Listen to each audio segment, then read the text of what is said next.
कृष्णा कृष्णा हरे हरे हरे राम राम राम हरे हरे हरे कृष्णा कृष्णा कृष्णा हरे हरे हरे राम राम राम हरे हरे हरे कृष्णा कृष्णा कृष्णा हरे हरे हरे राम राम राम हरे हरे हरे कृष्णा कृष्णा कृष्णा हरे हरे हरे राम राम राम हरे हरे हरे कृष्णा कृष्णा कृष्णा हरे हरे हरे राम राम राम हरे हरे हरे कृष्णा कृष्णा कृष्णा हरे हरे हरे राम राम राम हरे हरे हरे कृष्णा कृष्णा कृष्णा हरे हरे हरे राम राम राम हरे हरे जय प्रभुपदा प्रभुपदा प्रभुपदा जय प्रभुपदा जय जय प्रभुपाद जय जय प्रभुपाद। हरे कृष्ण। तो हम अभी अपने गीता के 26वें सत्र में है। 26वें सत्र में सभी भक्तों का हार्दिक स्वागत है। ओम अज्ञानतिमिरन्धस्य ज्ञानाञ्जनशलाकया चक्षुरुन्मिलितं येन तस्मै श्रीगुरवे नमः। ओम विष्णुपादाय कृष्णपृष्ठाय भूतले श्रीमते भक्तिवेदांत स्वामी निति नामिने नमस्ते सरस्वती देवे गौरवाणी प्रचारिणे निर्विशेष शून्यवादी पाश्चात्य देशतारिणे जय श्री कृष्ण चैतन्य प्रभु नित्यानंद श्री अद्वैत गदाधर श्रीवासादि गौर भक्तवृंद हरे कृष्णा कृष्णा कृष्णा हरे हरे हरे राम राम राम हरे हरे हरे कृष्णा। तो जितने भक्त ज्वाइन किए हैं इस सेशन में कृपया अपने वीडियो ऑन करिए।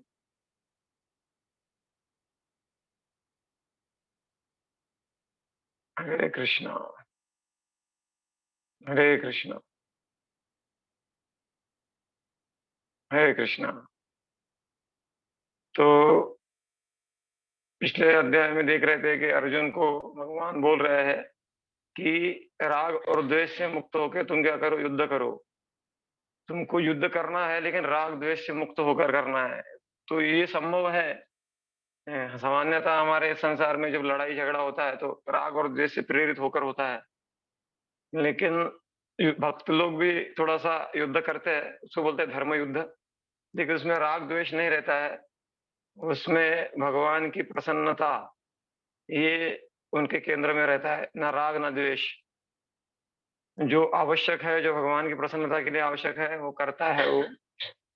तो यहाँ पर अर्जुन को भगवान बोल रहे हैं कि तुम क्या करो, राग द्वेष से रहित होकर क्या करो, तुम युद्ध करो। हाँ, फल की कोई आकांक्षा किए बगैर तुम युद्ध करो। तो अर्जुन यहाँ पे प्रश्न पूछ रहे हैं कि उम, मैं तो आप जो कह रहे हो कि राग द्वेष से मुक्त होकर, काम से मुक्त होकर तुम युद्ध करो, और अर्जुन ने हाँ भी बोल दिया कि मैं करूँगा, लेकिन हम नहीं कर पाते हैं। करने सुनने के बाद भी, जैसे जानिया सुनिया विषय खाइनु, तो हम नहीं कर पाते हैं, क्यों नहीं कर पाते हैं?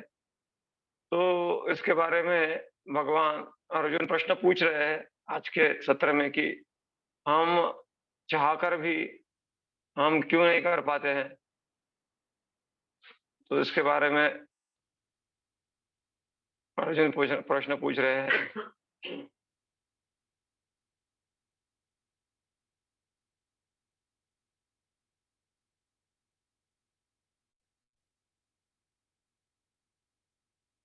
श्री अर्जुन उवाच अथ केन प्रयुक्तोऽयं पापं चरति पूरुषः अनिच्छन्नपि वार्ष्णेव बलादेव नियोजितः। तो वो पूछ रहा है कि हालाँकि उसने ये अब तक ये पूछा नहीं है कि वो क्या है, वो पूछा नहीं उसने। लेकिन उन्होंने बोला कि लेकिन मेरा पाप में मन क्यों जाता है बार-बार? तो हमारी जो आसक्तियाँ है इस संसार में, विषय भोग करने की जो आसक्ति, उसको काम बोलते हैं। काम के कारण व्यक्ति जो है गलत कार्य में लग जाता है।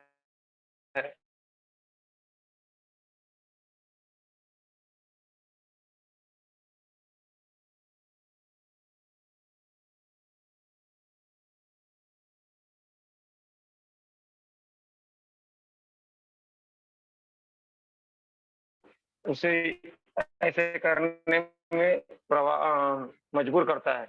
एक बार जो एक बड़ा होटल का मालिक था, उसका जो है अपने जो रसोइया था कुक, उसके पत्नी के ऊपर ध्यान चला गया और उसको प्राप्त करने के लिए उसने कुक को ही जान से मरवा दिया। तो उसके कारण उसको 10 साल 20 साल जेल जाना पड़ा। तो यही है कि पाप मतलब क्या है? पाप मतलब अ, अनैतिक संबंध, अनैतिक कार्य करना।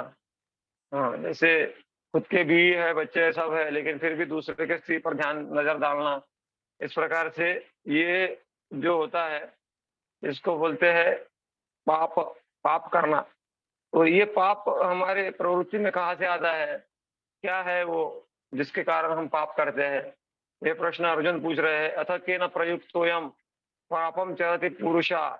मेरी इच्छा नहीं है, लेकिन बलादेव ऐसा लगता है कि कोई मुझे पकड़ रहा है और पाप करने के लिए मजबूर कर रहा है। तो फिर इसका उत्तर देंगे अर्जुन भगवान। तो यहाँ पर बताते हैं तात्पर्य में कि सामान्यतः जीवात्मा का स्वरूप क्या है कि वो शुद्ध है। हुँ, जीवात्मा का स्वरूप वो शुद्ध है और कोई भी दूषण से मुक्त है।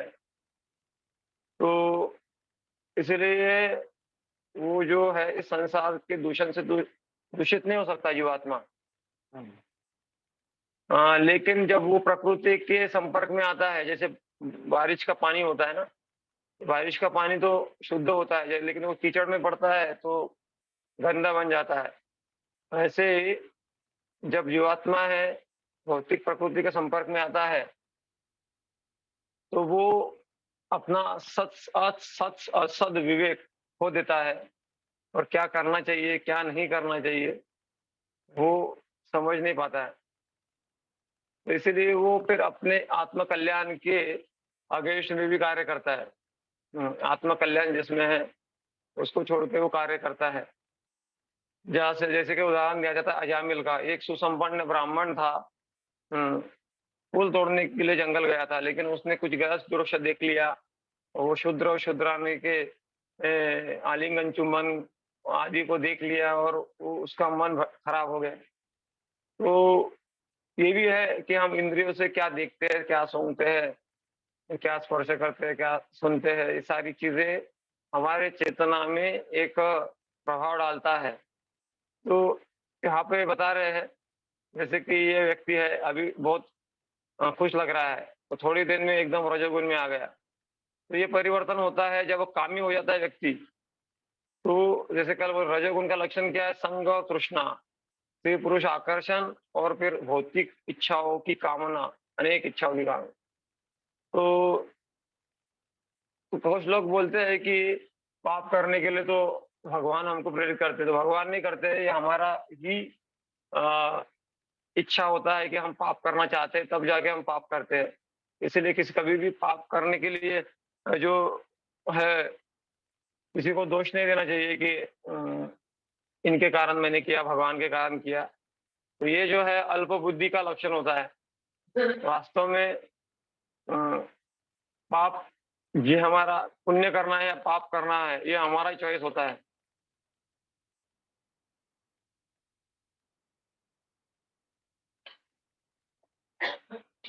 तो यहाँ पर भगवान बोल रहे हैं, हे भगवान उवाच काम एष क्रोध एष रजगुण समुद्भव महाशनो महापाप्मा विद्येम इह वैरिणम।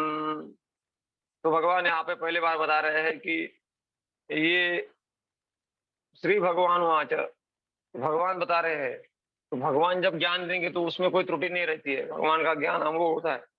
तो काम एष क्रोध एष रजोगुण समुद्भव, तो जब व्यक्ति रजोगुण में होता है तो काम और क्रोध के प्रभाव में आ जाता है। और जब व्यक्ति कामी और क्रोधी होता है तो वो फिर वास्तव में व्यक्ति का नाश करने के लिए कारण बनता है। विद्यन इह वैरिणम, इस संसार में बहुत सारे लोगों को हम वैरी मानते हैं, लेकिन कभी हमने अपने अंदर आ रहे काम को और क्रोध को वैरी माना है? ये बहुत बड़ा प्रश्न है। सारा संसार हमको वैरी लगता है, लेकिन काम और क्रोध हमको मित्र लगते हैं। हमको लगता है इतना तो काम चलता ही है, इतना तो क्रोध चलता ही है। तो ऐसा नहीं है, काम और क्रोध ही वास्तव में हमारे वैरी होते हैं। हाँ, तो जब काम आता है तो व्यक्ति भूल जाता है कि हमको क्या करना चाहिए, क्या नहीं करना चाहिए। हाँ, तो काम का लक्षण क्या है? जब रजोगुण होता है तो काम जागृत होता है, और जब काम पूर्ण नहीं होता तो क्रोध होता है। एक बार एक भक्त अमेरिका में थे और जा रहे थे, तो वहां पे तो फ्री मिक्सिंग कल्चर चलता है। तो बॉयफ्रेंड गर्लफ्रेंड जो भी थे वो इकट्ठा आ रहे थे और आलिंगन चुम्बन आदि कर रहे थे, गाड़ी में ही चल रहा था उनका। तो भक्त का ध्यान गया तो एकदम उसने नजर हटा दिया, ये क्या चल रहा है।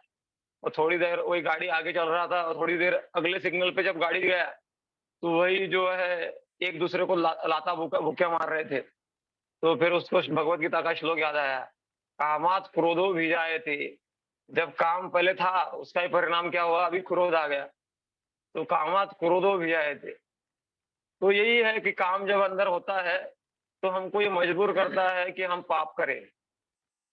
तो इसीलिए ऐसा बोला, all devouring greatest enemy of the live. All devouring मतलब जितने बचे कुछ अच्छे गुण भी हमारे अंदर होंगे वो भी खत्म कर देता है, और अपने व्यक्ति को पता भी नहीं चलता कि वो कैसे खत्म हो गए।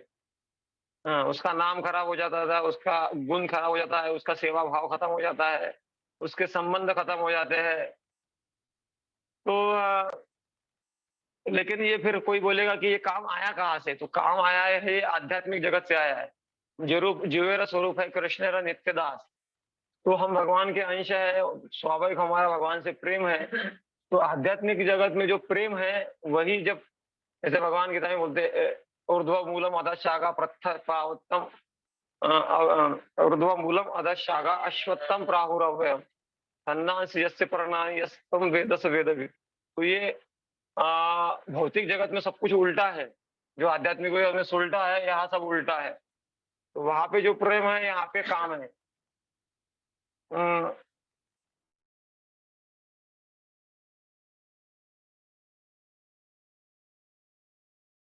तो कब ये काम जागृत होता है? जो ये संसार में काम के रूप में वो प्रकट होता है। तो काम किसको बोलते हैं? काम मतलब हमारे इंद्रियों को संतुष्ट करने की जिद, उसको काम बोलते हैं। मतलब ये ना के न प्रकार के मुझे ये खाना ही है, ये पीना है, ये सोना ही है, ये करना ही है, इसको बोलते हैं इंद्रिय संतुष्टि के लिए, उसको बोलते हैं काम। और ये क्या काय का रिफ्लेक्शन है? ये हमारे आत्मा का जो कृष्ण को प्रसन्न करने का जो स्वभाव है, उसका ये प्रतिबिंब है, जो काम के रूप में आता है। अ, तो जब जीवात्मा भौतिक संसार के संपर्क में आता है, तो भगवान के प्रति जो हमारा प्रेम है, वो काम में परिवर्तित हो जाता है। जैसे दूध है, दूध किसी खट्टी चीज़ के संपर्क में आता है, तो दही बन जाता है ना।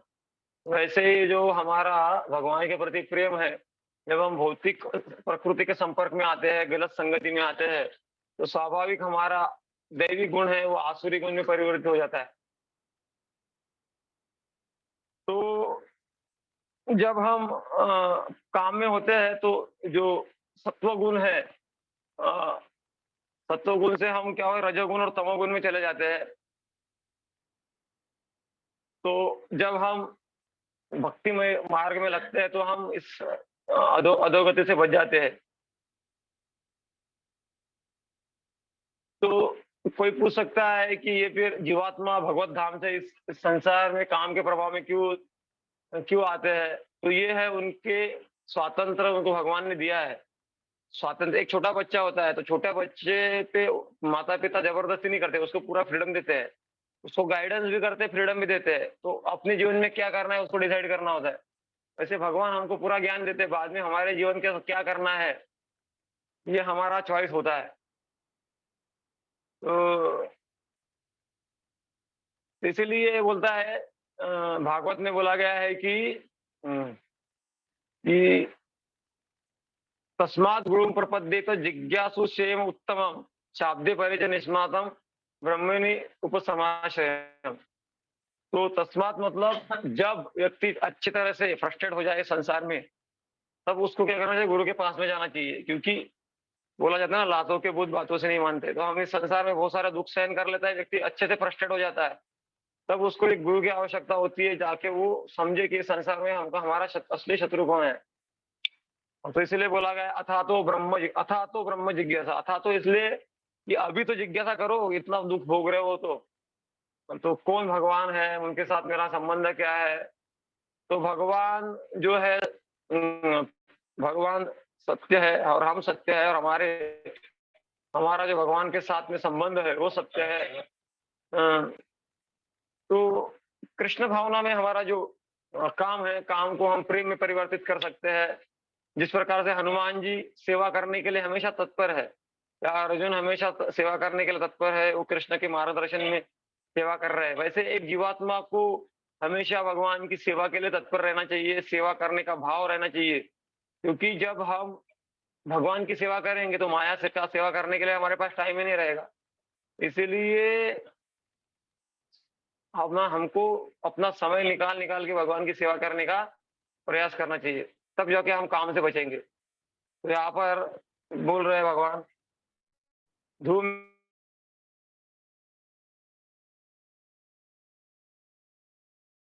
में नाव्रियते वहनी था दर्शन।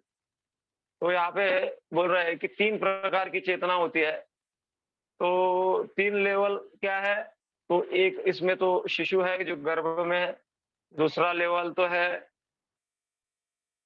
जो है वो स्त्री है जो आईने में देख पा रही है, लेकिन आईने में दिखाई नहीं दे रहा उसको, क्योंकि आईने वो धूल है। और तीसरा उदाहरण है जो है आग का है, जिसमें धुआं निकल रहा है। तो यहाँ पर जो शिशु है गर्भ में है, एक लेवल की चेतना है। और जो स्त्री आईने में देख नहीं पा रही है, क्योंकि आईने पे धूल जमी हुई है, वो दूसरी लेवल की चेतना है। और तीसरी लेवल की चेतना है जो आग से धुआं निकल रहा है, आग को धुएं ने कवर कर लिया है, वो तीसरी लेवल की चेतना है। तो इसके बोलते हैं, वैसे तो 5 लेवल की चेतना के बारे में वर्णन आता है। एक तो होता है आवृत्त चेतना, दूसरे होता है संकुचित चेतना, तीसरा होता है मुकुल चेतना, और चौथा होता है विकसित चेतना, पांचवा होता है पूर्ण विकसित चेतना। तो संकुचित चेतना जो है, या फिर आवृत्त चेतना, आवृत्त चेतना मतलब क्या है? जैसे कुछ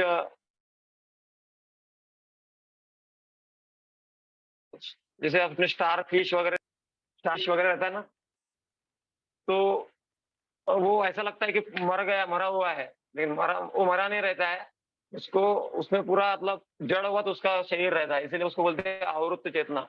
फिर संकुचित चेतना में पेड़-पौधे आते हैं, तो और फिर बाद में मुकुलित चेतना मतलब कुछ तो उसमें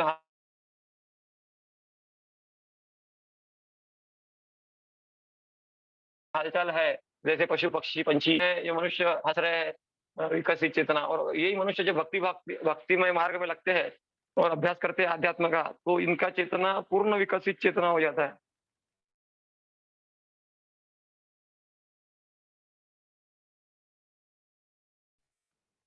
तो कि जो काम जो है,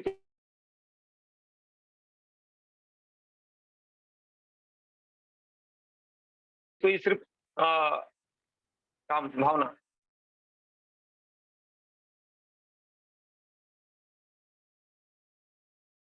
और ये जाति का दुश्मन नहीं है। तो अ, तो यहाँ पे जो चेतना दी गई है, जो काम अलग-अलग लेवल पे कवर करता है। जैसे अ, गर्भ में शिशु है, वो जो कवर है, उसके ऊपर ज़्यादा आच्छादित काम है।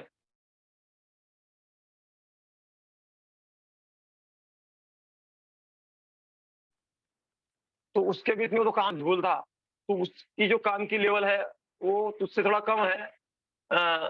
तो जो पशु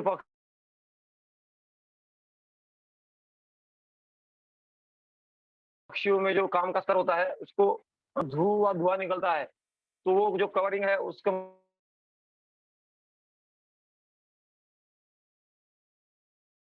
मनुष्य के ऊपर जो काम का स्तर है, तो इसीलिए बोला जाता है कि काम से मुक्त होने की संभावना सिर्फ मनुष्य जीवन में है। लेकिन उसमें कोई प्रयास नहीं करता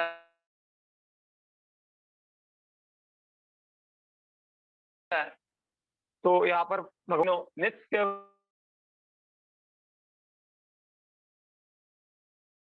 वैरिणा कामरूपेण कौन्तेय, मतलब कामरूपेण कौन्तेय,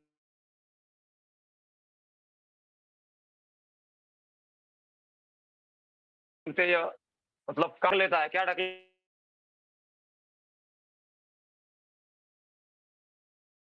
लेता है, क्या ढकता है काम। और ज्ञान का क्या, ऐसा एक श्लोक आता है, कामश्च क्रोधश्च लोभश्च देहे तिष्ठन्ति तिष्ठन्ति तस्करा ज्ञानरत्नापहाराय जाग्रतः जाग्रतः कामस्य क्रोधस्य लोभस्य देहे देहे देह में स्थित है। काम क्रोध और लोभ हमारे देह में स्थित है। तिष्ठन्ति तस्करा, ये तस्कर है। तस्कर क्या करते, चोरी करते हैं।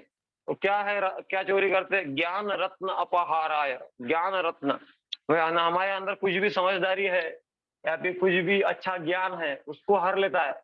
इसलिए आप देखो, कभी कभी कामी हो जाता है व्यक्ति, क्रोधी हो जाता है, लोभी हो जाता है, तो उसको समझदारी की बात जो अगर बताई जाती है ना, वो समझ में नहीं आती है। इसीलिए लोगों को भी हम सलाह देते हैं कि आप जब क्रोधी हो जाओ तो थोड़ा शांत हो जाओ, उल्टा गिनती चालू कर दो, थोड़ा अलग हो जाओ। या फिर हम खुद क्रोधी हो जाते हैं तो हमको भी वो परिस्थिति से थोड़ा निकल जाना चाहिए, थोड़ा रुक जाना चाहिए, क्योंकि क्रोध के प्रभाव में हम क्या करते हैं, ज्ञानी ना नित्य वैरिना, और वो जलते रहते, दुष्पूर्व न अनलेन च, जैसे वो जंगल में आग कैसे जलते जाता है, बढ़ते जाता है, बढ़ते जाता है, अ, फिर भी वो को बुझता नहीं है, वैसे ही ये आग क्या है, बढ़ते जाता है काम की आग। तो उदाहरण दिया जाता है कि एक व्यक्ति स्त्री के प्रति बहुत आकर्षित है, और आकर्षित है, और वो अगर बहुत कुछ किया उसने उसके लिए, और वो अगर छोड़ के चली गई, तो वो पागल हो जाता है और सुसाइड कर लेता है, या फिर किसी को दूसरे को मार देता है, एसिड फेंक देता है, क्या-क्या नहीं करता है, इस संसार में आपको ज़्यादा अच्छा पता है। तो इसीलिए इस संसार को गला कहा गया है मैथुन न आगार। हर जीवात्मा इस संसार में दौड़ रहा है, केवल इस अ, मैथुन सेक्स लाइफ के लिए इस संसार में दौड़ रहा है। और ये वास्तव में जीवात्मा के लिए एक पनिशमेंट ही है। और ये क्यों मिला है अपने को पनिशमेंट, ये दंड क्यों मिला है, क्योंकि हमने भगवान के आदेश पालन करने से अपने आप को मना कर दिया। जैसे ये माताजी है, अभी शॉपिंग मॉल में शॉपिंग कर रही है, तो इतना शॉपिंग कर रहे हैं, उसको उठाते नहीं आ रहा है इतना सामान, इतना शॉपिंग कर रही है, इसको भी काम ही बोलते हैं, जरूरत से ज्यादा चीजों को इकट्ठा करना।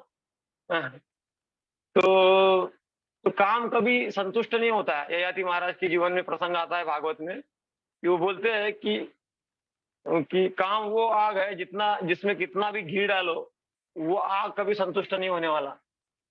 तो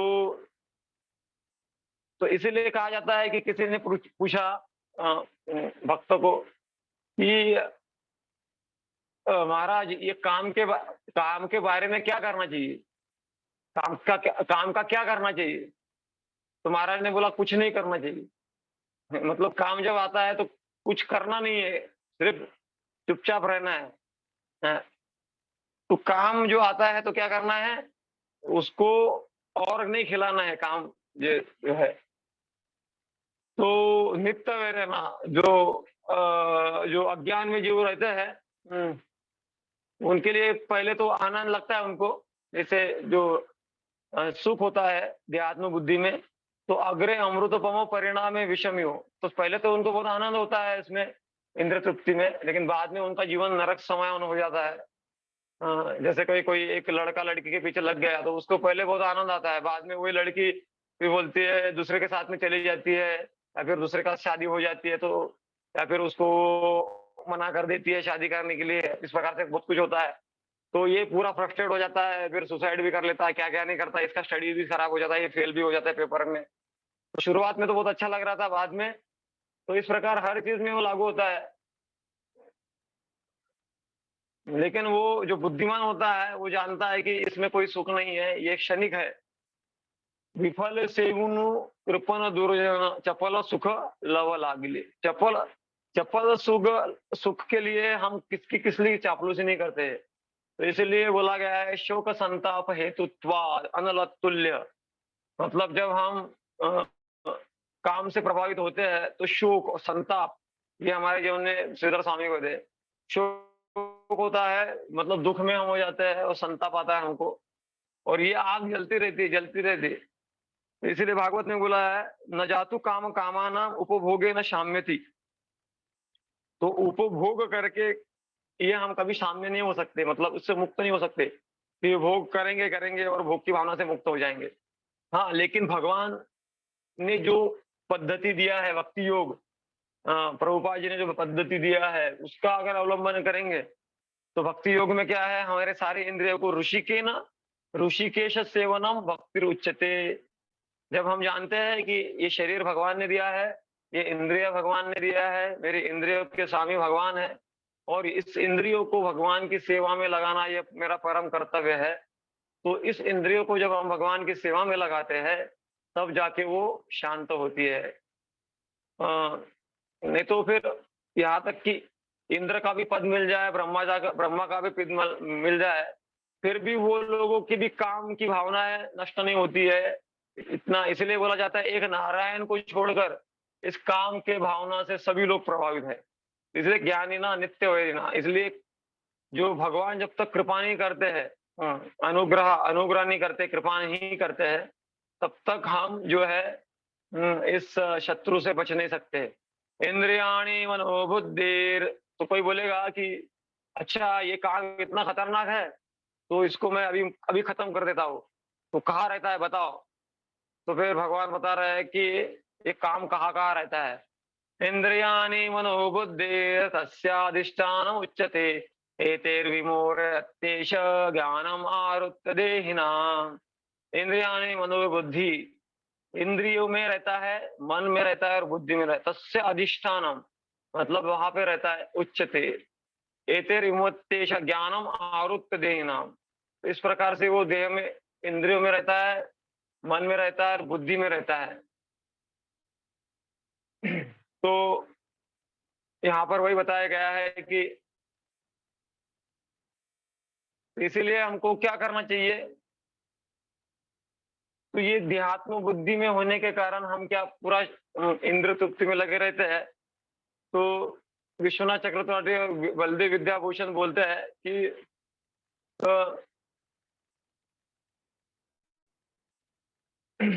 तो आत्म जब हम काम के प्रभाव में होते हैं तो हम क्या आत्मज्ञान में इंटरेस्ट नहीं लेते, और फिर यहाँ खाओ ये जाओ ये पियो, इसी में इंटरेस्ट रहता है हमारा।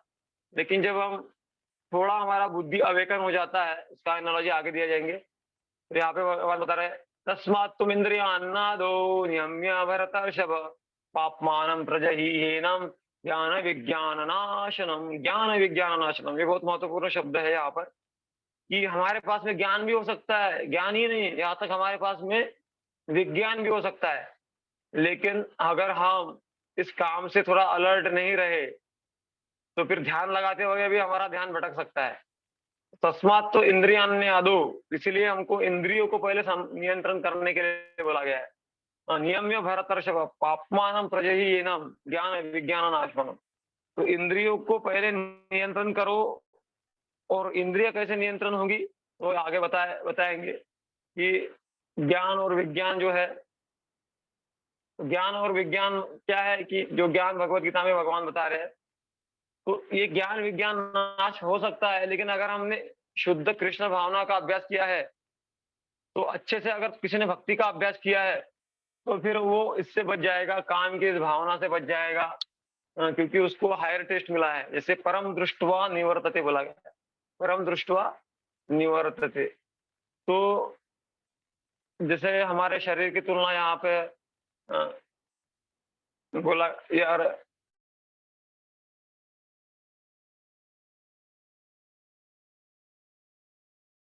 वो आगे आएगा, तो कि हमारे इंद्रियों को भगवान की सेवा में लगाकर इसको नियंत्रित किया जाता है। और जैसे और हमारे जो है मन को और बुद्धि को भी एक सेवा देनी चाहिए, जिसके कारण मन और बुद्धि भी क्या हो जाए, भगवान की सेवा में लग जाए। तो ये काम को कैसे छोड़ेंगे? जैसे ज्ञान को अर्जित करके और विज्ञान को धारण करके। और ज्ञान कैसे अर्जन करेंगे? जब गुरु को स्वीकार करेंगे। हाँ, तस्मात् गुरु प्रपद्येत जिज्ञासु श्रेयः उत्तम। और विज्ञान मतलब क्या है? भगवान का ध्यान करके, भगवान का नाम उच्चारण करके। जब हम करते हैं तो धीरे धीरे इस काम की भावना से हम मुक्त हो जाते हैं। तो मैं कह रहा था कि तस्मात् इंद्रियान्यादो, जैसे अभी यहाँ पे रथ चल रहा है, तो रथ को नियंत्रण करना है। तो रथ को नियंत्रण करना है, तो हमको क्या करना पड़ेगा?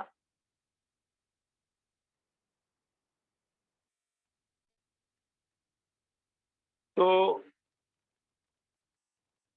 रथ को नियंत्रण करना है, तो सबसे पहले घोड़ों को नियंत्रण करना पड़ेगा। घोड़ों को जाने दे रहेंगे, तो घोड़ों को नियंत्रण करना है तो क्या करना पड़ेगा? और लगाम को खींचना पड़ेगा। लगाम लगाम कौन खींचेगा? बुद्धि खींचेगा। इंटेलिजेंस है ना, वो जो सारथी चला रहा है, तो वो खींचेगा जो सारथी चला रहा है, और आत्मा बैठा हुआ है। तो इसीलिए बुद्धि को जो है हमको ये करना चाहिए, क्या करना? शार्पन करना चाहिए। शार्प जब हम करेंगे, बुद्धि को शार्प करेंगे, तो मन नियंत्रण में आएगा। तो मन क्या है? एक पत्नी के समान है। जब पत्नी के अंडर में पति होता है, तो वो जब खरीदने साड़ी वाड़ी लेने जाती है, तो पूरा पगार उधर ही साड़ी खरीदने में खत्म हो जाता है। फिर घर के मेंटेनेंस के लिए कोई पगार बचा नहीं रहता। तो उसके उसको बोलते हैं जोरू का गुलाम। लेकिन जब व्यक्ति पत्नी को अपने अंडर में रखता है, तो उसकी आवश्यकता के अनुसार उसको साड़ियाँ देंगे, जितना आवश्यक उतना। बाकी जितनी ज़रूरतें हैं, बच्चों का पढ़ाई है, फ्यूचर सिक्योरिटी है, सारी इसके लिए वो पैसा रखेगा। वैसे ही जब हमारा मन के अंडर में बुद्धि होता है, तो फिर इंद्रिय भी नियंत्रण में रहते हैं, नहीं रहते, और कहीं भी हमारा जीवन चला जाता है। हाँ, लेकिन जब हमारा मन नियंत्रण में करते हैं हम बुद्धि के द्वारा, तो फिर हम क्या करते हैं? बुद्धि के द्वारा नियंत्रण करते हैं, तो हमारा जीवन राइट डायरेक्शन में जाता है। तो इसलिए यहाँ पर भगवान बोल रहे हैं, इंद्रियाणि पराण्याहु इंद्रियेभ्यः परम मन।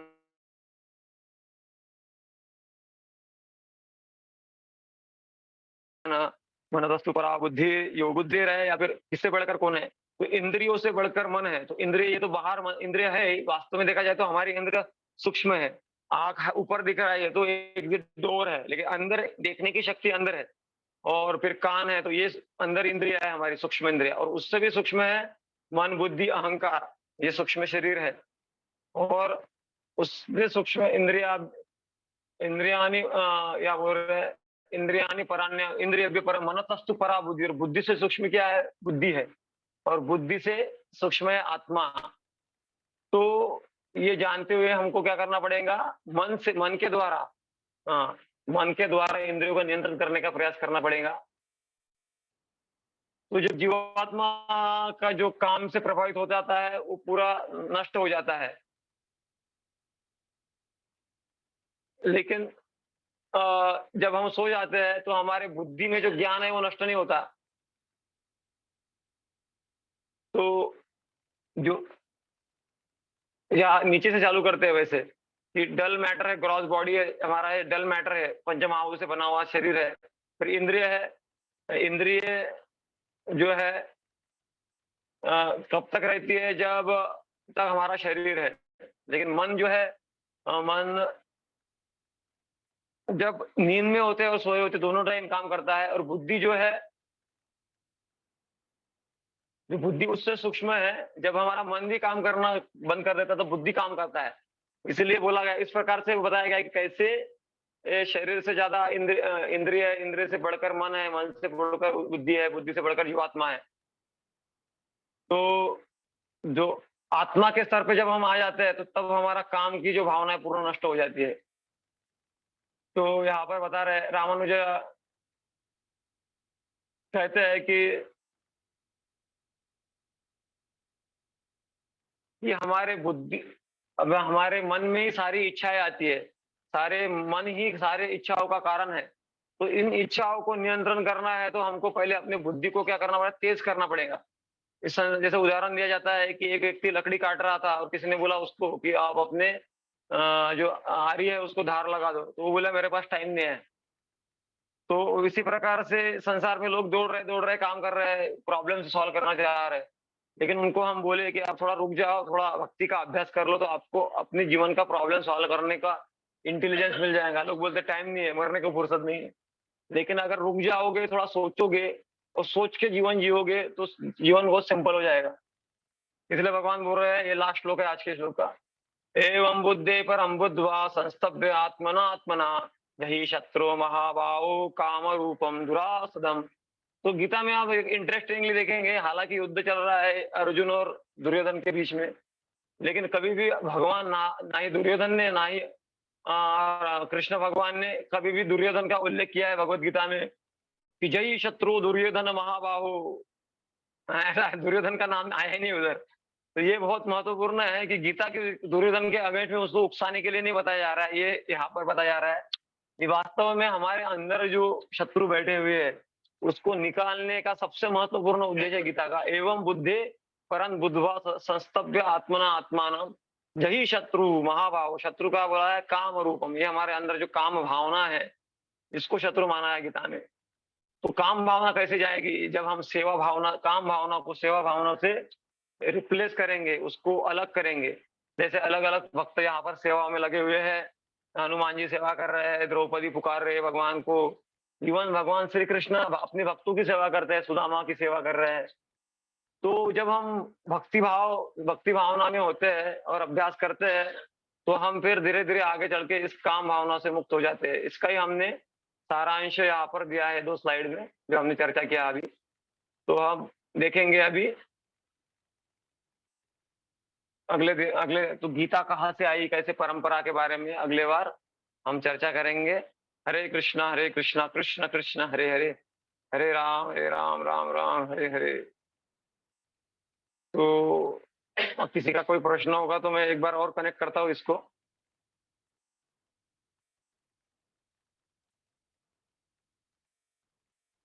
हरे कृष्णा।